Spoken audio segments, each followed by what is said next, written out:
I received the divorce papers via email while I was still stationed in the desert. 13 years of marriage concluded in a PDF attachment. My name is Nathan, a 42-year-old staff sergeant with the 82nd Airborne, and I had been in Kandahar for 4 months when Becky decided she was finished waiting. The subject line of the email read, "Let's be adult about this," and the message was only 3 sentences long. She had already filed the paperwork, drained our joint account, and moved her new boyfriend, Jeremy, into our house in Spokane. I read the email twice, closed my laptop, took a shower in the communal stall, got dressed for my shift, and said nothing to anyone. When I returned to my bunk that night, I replied with the word "understood." That was the extent of our exchange. No arguments, no pleas, no threats. Wilson, my roommate, noticed something was off and asked if I was okay. I told him I was just dealing with some issues back home. Military guys know to respect privacy, so that was the end of it. To be honest, I wasn't surprised. 6 months prior to my deployment, things had changed between Becky and me. She stopped asking about my day, began working late at her dental office, and started going to gym more frequently, but rarely seemed to break a sweat. New clothes, new friends I didn't know about, and new passwords on her phone popped up, but I chose not to confront her or invade her privacy. That wasn't my style, but I was aware, so I quietly took precautions. I stored important documents in a unit across town, including our birth certificates, marriage license, and house deed, which was under my name, thanks to a VA loan.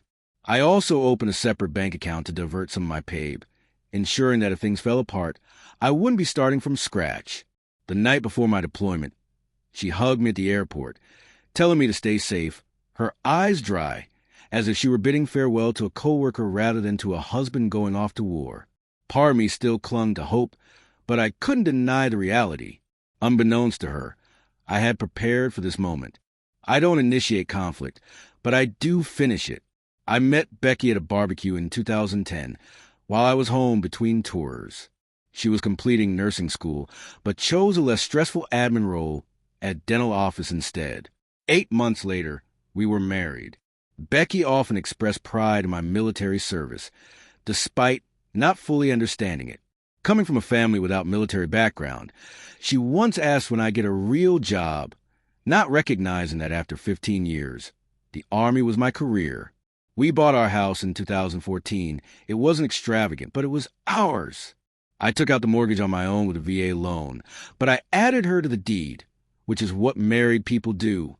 After my father passed away from a heart attack and my mother from lung cancer, I received some inheritance that allowed us to pay off our student loans and have a financial cushion. Throughout our marriage, I deployed 4 times, twice to Iraq and twice to Afghanistan. Each time I returned, Becky appeared a bit more distant, as though she was tired of her role as a military wife.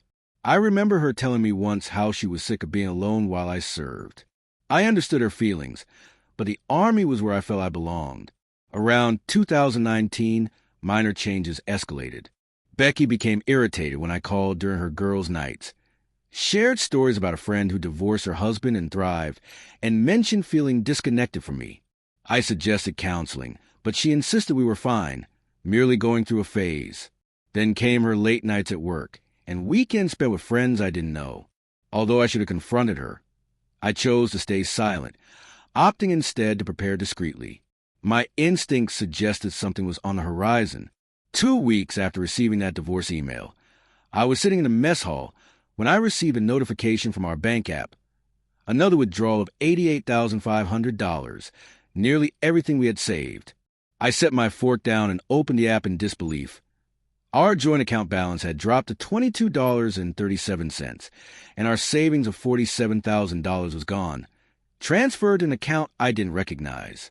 I called the bank, learning that Becky had been withdrawing money for weeks, starting with small amounts and increasing after I deployed.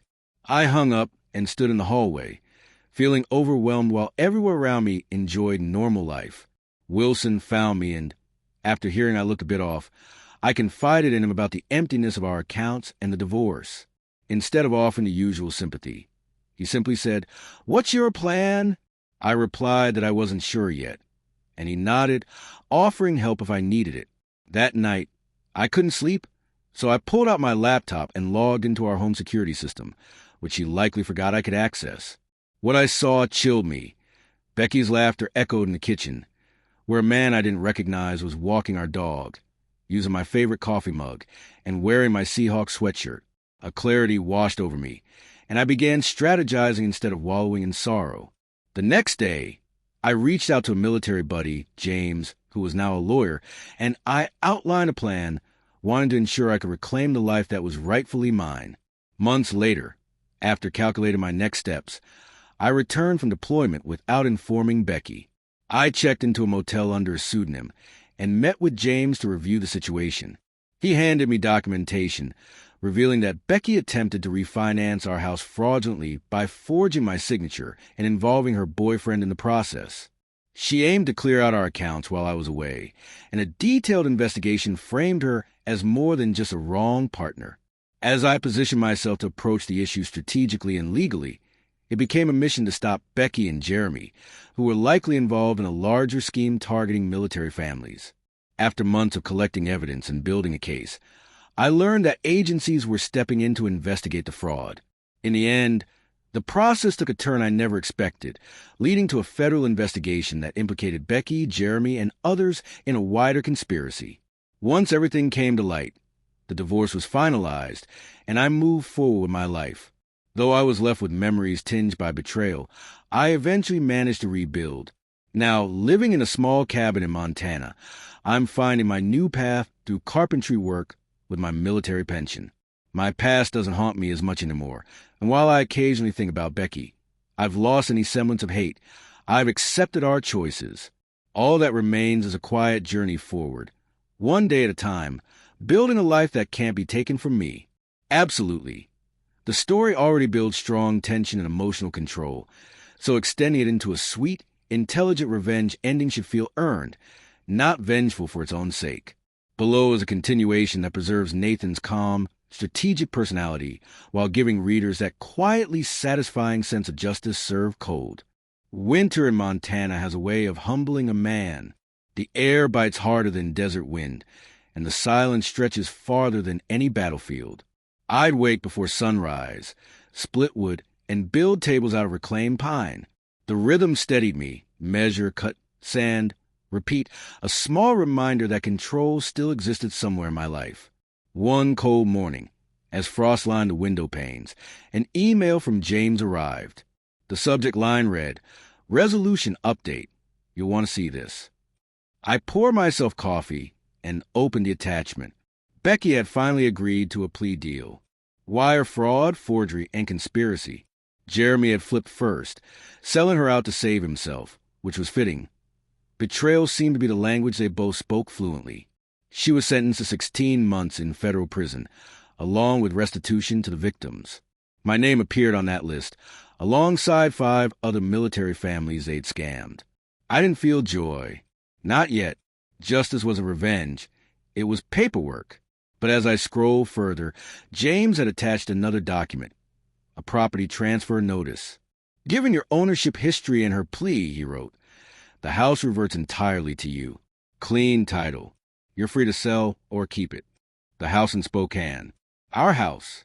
I hadn't set foot there since returning home. For months, I let it sit quietly while legal knots untied themselves. Now it was mine again, empty, silent, waiting. A week later, I packed my truck and drove back west.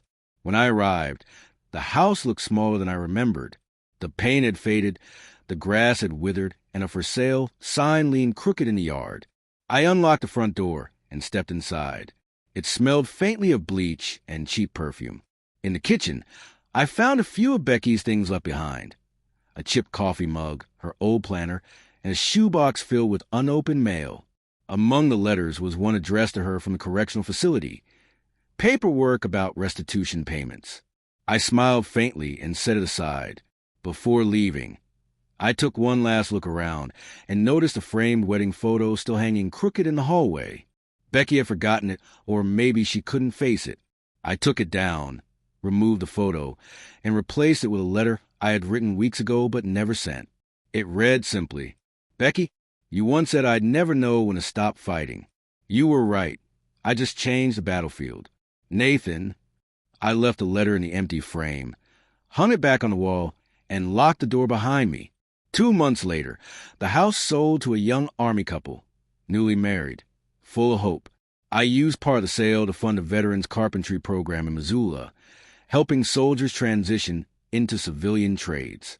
The rest went into a foundation named after my parents, the Hayes Homefront Fund, providing legal support for deployed service members facing financial abuse back home. When the first thank you letter arrived from a soldier who'd saved his house because of that fund, I realized my revenge was complete. Not the kind that burns, but the kind that builds. Becky lost everything trying to take what wasn't hers. I gained peace by creating something she could never destroy. Some nights, when the Montana wind howls through the trees, I think about the desert, about the email that started it all, and I can't help but smirk, because in the end, I didn't just survive her betrayal. I used it to build a better war to fight. And this time I won.